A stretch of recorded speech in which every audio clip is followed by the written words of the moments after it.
प्यारे बच्चों, आज मैं आपको आरोह काव्य खंड के दूसरे पाठ पतंग का अध्ययन कराने जा रहे हैं। बच्चों, मैंने आपके लिए कठिन शब्दों का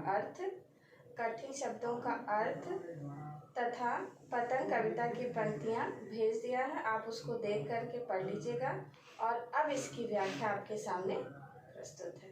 आइए देखते हैं। पतंग कविता आलोक धर्मा कवि के द्वारा लिखी गई है। बच्चों, आज हम सभी लोग यहाँ पर उनकी पहली कविता का अर्थ समझेंगे। इस कविता में कवि ने प्रकृति में होने वाले परिवर्तन का वर्णन किया है कि प्रकृति में समय समय से परिवर्तन होता रहता है, ऋतुएं बदलती रहती हैं और उन ऋतुओं का मनुष्य जीवन पर क्या प्रभाव पड़ता है, इसका भी वर्णन उन्होंने अपनी इस कविता के माध्यम से किया है।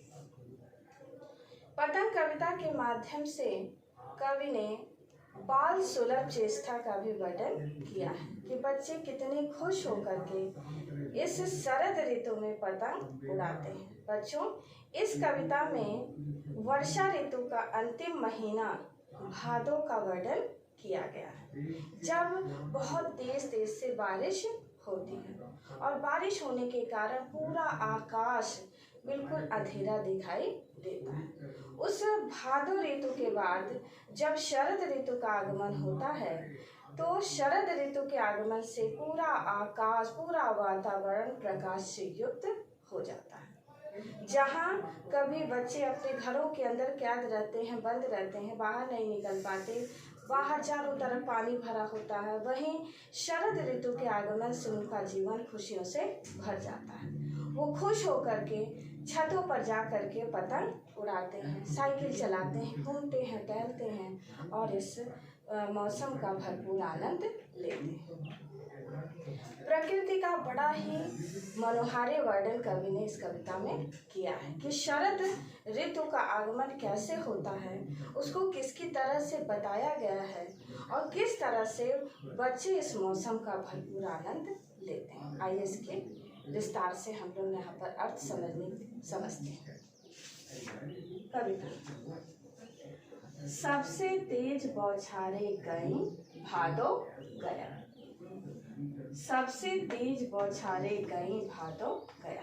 इस कविता में कवि ने भादो, जो वर्षा ऋतु का अंतिम महीना होता है, जिसमें इतनी मूसलाधार बारिश होती है और मूसलाधार बारिश के बाद धीरे धीरे ये भादो का मौसम समाप्त हो जाता है, भादो ऋतु समाप्त हो जाता है।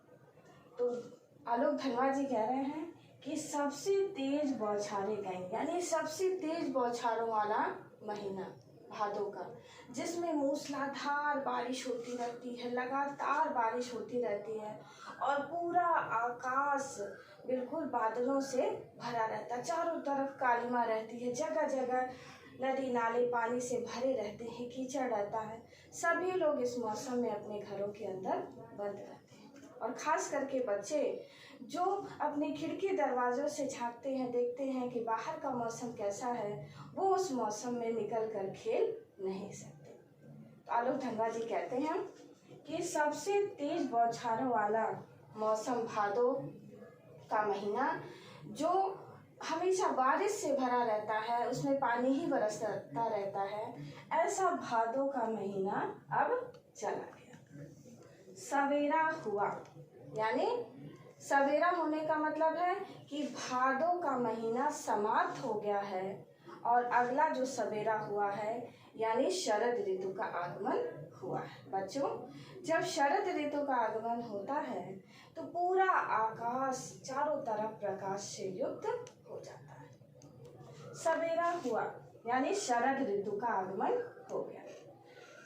खरगोश की आंखों जैसा लाल सवेरा, जब शरद ऋतु का आगमन होता है उस समय जो लालिमा युक्त प्रकाश आकाश में फैलता है, उसको देख करके कवि उसकी तुलना खरगोश की लाल आंखों से करता है। यह उपमा अलंकार है, उपमा अलंकार। यानी शरद ऋतु के सवेरे की उपमा किसके दी गई है? खरगोश की लाल आंखों से इसकी उपमा दी गई है कि जिस तरह से खरगोश की गोल गोल लाल लाल आंखें होती हैं, उसी तरह से भादों के बाद जब शरद ऋतु का आगमन होता है तो वह शरद ऋतु लालिमा से युक्त होता है। शरद आया फूलों को पार करते हुए। बच्चों, यहाँ पर शरद ऋतु के आगमन की 6 ऋतुएं होती हैं, उसमें से शरद ऋतु जो है वो चौथा ऋतु होता है। इस शरद ऋतु के आगमन से वातावरण बड़ा ही सुहावना और मनमोहक हो जाता है। कवि कह रहे हैं कि शरद आया फूलों को पार करते हुए, फूलों को पार करते हुए, यानी शरद ऋतु का आगमन कई ऋतुओं को पार करने के बाद शरद ऋतु का आगमन होता है, जो बड़ा ही सुहावना, मनमोहक और आकर्षक होता है। चारों तरफ उजाला ही उजाला होता है, चारों तरफ प्रकाश फैला रहता है। अपनी नई चमकीली साइकिल तेज चलाते हुए, घंटी बजाते हुए जोर जोर से इस शरद ऋतु के मौसम का आनंद लेने के लिए बच्चे अपनी साइकिल घरों से निकल करके साइकिल चलाते हुए, घंटी बजाते बजाते खूब तेज तेज से जो है इस मौसम का आनंद लेते हैं। अर्थात इसका जो दूसरा अर्थ निकलता है कि शरद ऋतु अपनी तेज प्रकाश के साथ इसका धरती पर उतरता है और इसमें सभी बच्चे इस मौसम का भरपूर आनंद लेते हैं। बच्चों, यहाँ पर बिंब है, कवि ने बड़े ही सुंदर बिंब का प्रयोग किया है। चमकीले साइकिल तेज चलाते, घंटी बजाते जोर जोर से, यहाँ पर श्रव्य बिंब है, ऐसा लग रहा है कि कानों में उनकी आवाज सुनाई दे रही है। इस पूरी कविता में कवि का जो बिंब विधान है वो बड़ा ही अच्छा है। यहाँ पर हर तरह के दृश्य बिंब, श्रव्य बिंब आदि बिंबों का प्रयोग इसमें किया गया है।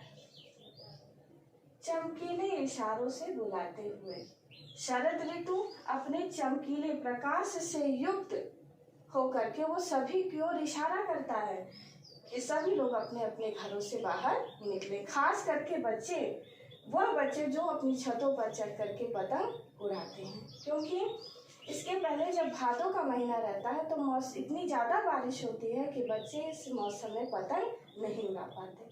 इसलिए यह ऋतु बच्चों को, इसमें बहुत ज़्यादा न ठंड होती है और न बहुत ही गर्मी, बड़ा ही सुहावना और आकर्षक मौसम होता है।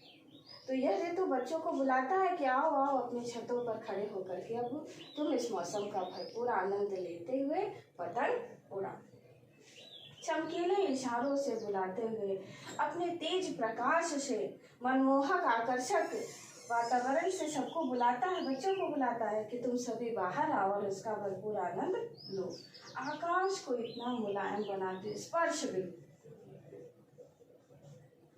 आकाश को मुलायम बना। यहाँ पर कवि ने जिस बिंब का प्रयोग किया है वह है स्पर्श बिंब, यानी बच्चों के अनुकूल इस मौसम में मुलायम शब्द लाने से बड़ा ही कोमल और स्पर्श बिंब के माध्यम से कवि ने बहुत ही अच्छी प्रस्तुति इस कविता में की है कि बच्चे बड़े ही नाजुक कोमल होते हैं और उन्हीं के अनुकूल वो वातावरण को भी बड़ा कोमल और मनमोहक बनाता है कि पतंग ऊपर उड़ सके। इतना मुलायम वातावरण बना देता है, क्योंकि बच्चों देखिए, जब भी बारिश होती है और बारिश के बाद अगला जो दिन होता है वो बड़ा ही मनमोहक लगता है, नमी रहती है पूरे वातावरण में, बड़ा ही अच्छा मौसम उस समय लगता है।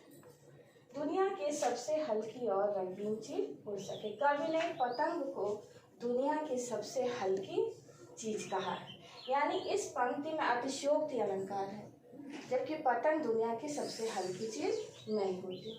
दुनिया का सबसे पतला कागज उड़ सके, बांस की सबसे पतली कमानी उड़ सके, कि शुरू हो सके सीटियों के गाड़ियों और तितलियों की इतनी नाजुक दुनिया। कवि चाहता है कि पुनः